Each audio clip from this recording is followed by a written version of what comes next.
കടുത്ത സാമ്പത്തിക പ്രതിസന്ധിയെ തുടർന്ന് ഇറാനിൽ തുടരുന്ന ആഭ്യന്തര പ്രക്ഷോഭങ്ങൾക്ക് പിന്നിൽ അമേരിക്കയാണെന്ന് കുറ്റപ്പെടുത്തി ഇറാൻ പരമോന്നത നേതാവ് ആയത്തുള്ള അലി ഖമേനി.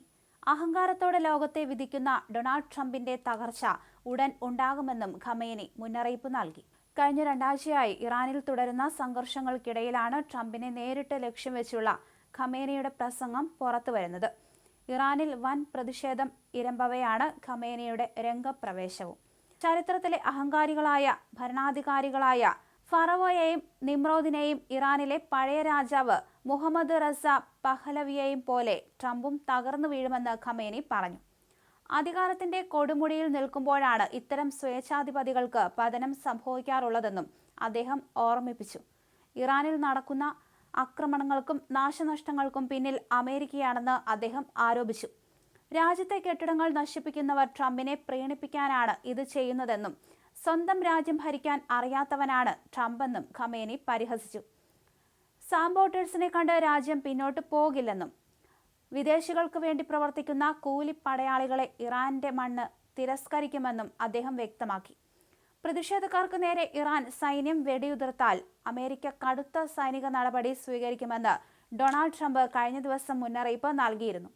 അവർ ആ ജനതയോട് മോശമായി പെരുമാറിയാൽ ഞങ്ങൾ അവരെ ശക്തമായി പ്രഹരിക്കും എന്നായിരുന്നു ട്രംപിന്റെ വാക്കുകൾ. ഇതിന് മറുപടിയായാണ് ഇറാൻ ഇപ്പോൾ രംഗത്തെത്തിയത്. അതേസമയം പ്രക്ഷോഭം വ്യാപിക്കുന്നതിനിടെ US പ്രസിഡന്റ് ഡൊണാൾഡ് ട്രംപിന്റെ അടിയന്തര ഇടപെടൽ ആവശ്യപ്പെട്ട് റിസ പഹലവി രംഗത്തെത്തി. പ്രസിഡന്റ്, ഇത് അങ്ങയുടെ ശ്രദ്ധയ്ക്കും പിന്തുണയ്ക്കും അടിയന്തര നടപടിക്കുമായുള്ള ആഹ്വാനമാണ്. ഇറാനിലെ ജനങ്ങളെ സഹായിക്കാൻ ഇടപെടാൻ ദയവായി തയ്യാറാകണം, റിസ പഹലവി സമൂഹ മാധ്യമ പോസ്റ്റിൽ ആവശ്യപ്പെട്ടു.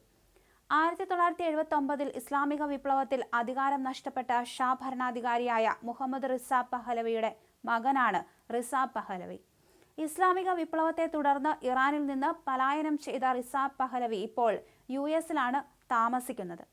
അതേസമയം ആദ്യം ടെഹ്റാനിലും ചില നഗരങ്ങളിലും മാത്രമായിരുന്ന പ്രക്ഷോഭം ഇപ്പോൾ അനവധി നഗരങ്ങളിലേക്ക് വ്യാപിച്ചു. രാജ്യത്തെ 31 പ്രവിശ്യകളിലും പ്രതിഷേധം നടക്കുന്നു എന്നാണ് റിപ്പോർട്ടുകൾ.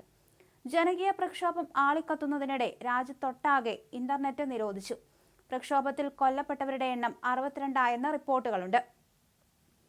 25,000-ഓളം പേരെ തടങ്കലിലാക്കി. ഡിസംബർ 28-ന് വിലക്കയറ്റത്തിനെതിരെ ആരംഭിച്ച സമരത്തെ കർശനമായിട്ടാണ് ഇറാൻ ഭരണകൂടം നേരിട്ടത്. എന്നാൽ പ്രതിഷേധം വ്യാപിച്ചതോടെ പോലീസ് നടപടികൾ മയപ്പെടുത്തി. പ്രതിഷേധക്കാരെ കൊലപ്പെടുത്തിയാൽ ശക്തമായ നടപടിയുണ്ടാകുമെന്ന് ഡൊണാൾഡ് ട്രംപ് മുന്നറിയിപ്പ് നൽകിയിട്ടുണ്ട്. മനുഷ്യാവകാശ സംഘടനകളുടെ റിപ്പോർട്ട് പ്രകാരം പ്രതിഷേധങ്ങളിൽ ഇതുവരെ 40-ലധികം ആളുകൾ കൊല്ലപ്പെട്ടിട്ടുണ്ട്. ഇതിൽ കുട്ടികളുമുണ്ട്. നിരവധി പേരെ അറസ്റ്റ് ചെയ്തു. പ്രതിഷേധം ഏകോപിപ്പിക്കുന്നത് തടയാൻ രാജ്യം മുഴുവൻ ഇന്റർനെറ്റ് നിരോധനം ഏർപ്പെടുത്തിയിരിക്കുന്നു. വിദേശ രാജ്യങ്ങളിലേക്കുള്ള ഫോൺ കോളുകൾക്കും നിയന്ത്രണമുണ്ട്. ഇറാന്റെ കറൻസിയായ റിയാൽ അമേരിക്കൻ ഡോളറിനെതിരെ പകുതിയിലേറെ ഇടിഞ്ഞതാണ് ജനങ്ങളെ തെരുവിലിറക്കിയത്.